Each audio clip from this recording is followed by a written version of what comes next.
Hai semua, Assalamualaikum. Selamat datang di channel Dunia Bunda Ita. Di video kali ini saya mau berbagi resep bolu kopi. Ini adalah bolu kopi terenak yang pernah saya bikin. Yuk langsung kita buat sama-sama. Pertama kita siapkan loyangnya dulu. Saya menggunakan loyang ukuran 20 x 20 x 7 cm. Kemudian bagian dasar kita oles dengan margarin tipis-tipis dan kita beri alas kertas roti. Untuk bagian sampingnya tidak diberi olesan apapun dan ini kita sisihkan terlebih dahulu.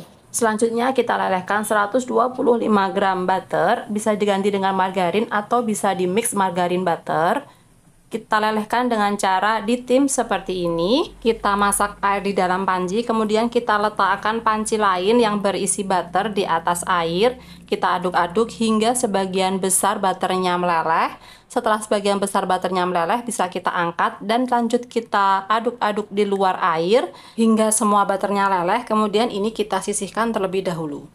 Sekarang kita akan mulai membuat adonannya. Kita pecahkan 5 butir telur ke dalam wadah. Usahakan gunakan telur yang masih fresh supaya nanti bisa mengembang maksimal. Kemudian kita masukkan 85 gram gula pasir dan 1 sendok teh emulsifier. Saya menggunakan SP. Semua bahan ini kita mixer dengan kecepatan rendah dahulu. Setelah semuanya tercampur rata, baru kemudian kita naikkan kecepatan paling tinggi hingga kental, putih, dan berjejak. Konsistensinya kira-kira seperti ini. Adonan akan jatuh perlahan dari ujung mixer. Kemudian kita masukkan 15 gram susu bubuk dan kita mixer kembali dengan kecepatan paling rendah. Sambil kita masukkan 110 gram tepung terigu. Saya menggunakan tepung terigu protein rendah. Bisa juga dengan menggunakan tepung terigu protein sedang ya. Kita kocok cukup sampai tercampur rata saja. Sesekali kita bisa bantu dengan spatula ya, supaya semuanya tercampur rata.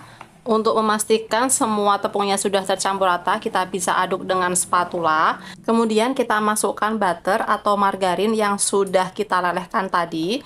Ini butternya hangat-hangat kuku ya, jangan panas, jangan juga dingin. Untuk memasukkan butter leleh, saya menggunakan teknik pancing. Saya ambil sedikit adonan, masukkan ke dalam butter leleh, kemudian diaduk rata. Setelah tercampur rata, baru kita masukkan kembali ke dalam adonan utama. Teknik ini mengurangi kemungkinan margarin atau butternya mengendap di dasar adonan yang bisa membuat kuenya menjadi bantat. Setelah campuran butter dan sedikit adonan kita masukkan ke dalam adonan utama, kita aduk balik adonan seperti ini hingga semuanya tercampur rata. Konsistensi adonannya masih kental seperti ini ya. Kemudian terakhir kita masukkan 2 saset kopi instan. Saya menggunakan white coffee. Teman-teman bisa menggunakan kopi instan merek apapun ya. Kemudian kembali kita aduk rata.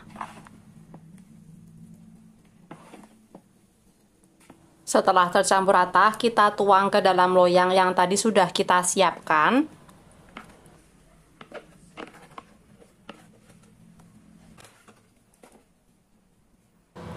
Kita hentak-hentakan adonan beberapa kali supaya udara yang terjebak di dalam adonan bisa keluar. Selain dihentak-hentakan, kita juga bisa ratakan dengan tusuk sate seperti ini supaya gelembung yang ada di dalam adonan bisa pecah sehingga membuat pori-pori kue menjadi halus. Kemudian di sini saya beri hiasan meses, ini optional saja ya. Teman-teman juga bisa menghiasnya nanti setelah kuenya matang, bisa dioles buttercream kemudian diberi topping sesuai dengan selera. Kemudian kita oven di suhu 170 hingga 175 derajat Celcius selama 35 hingga 45 menit, sesuaikan dengan oven masing-masing. Untuk mengecek kematangan bolu, kita bisa tusuk dengan tusuk sate. Jika sudah tidak ada yang menempel, berarti sudah matang. Kita juga bisa cek permukaannya. Jika sudah kering, berarti bolu sudah matang. Bisa kita angkat. Langsung kita hentak-hentakan beberapa kali supaya bolunya tidak mengempis. Kemudian kita sisir pinggirannya dengan pisau supaya mudah dikeluarkan. Segera kita keluarkan bolu dari loyang. Kita buang kertas rotinya dan kembali kita balik. Kita dinginkan hingga benar-benar dingin dulu, baru kemudian kita potong. Setelah dingin, bolu bisa kita potong. Di sini saya potong menjadi 25 bagian. Sekarang saya mau cicip ya seperti apa rasanya. Bisa dilihat ya, bolunya ini empuk banget. Dari sobekannya bisa teman-teman lihat ini moist dan lembut banget. Aroma kopi dan butternya juga harum banget. Dan rasanya ini benar-benar enak. Kopinya sangat berasa dan ini bolu kopi terenak yang pernah saya makan dan saya buat. Terima kasih sudah menyaksikan video ini hingga selesai. Silahkan like, komen, dan share. Jangan lupa subscribe. Sampai jumpa di video saya selanjutnya. Terima kasih.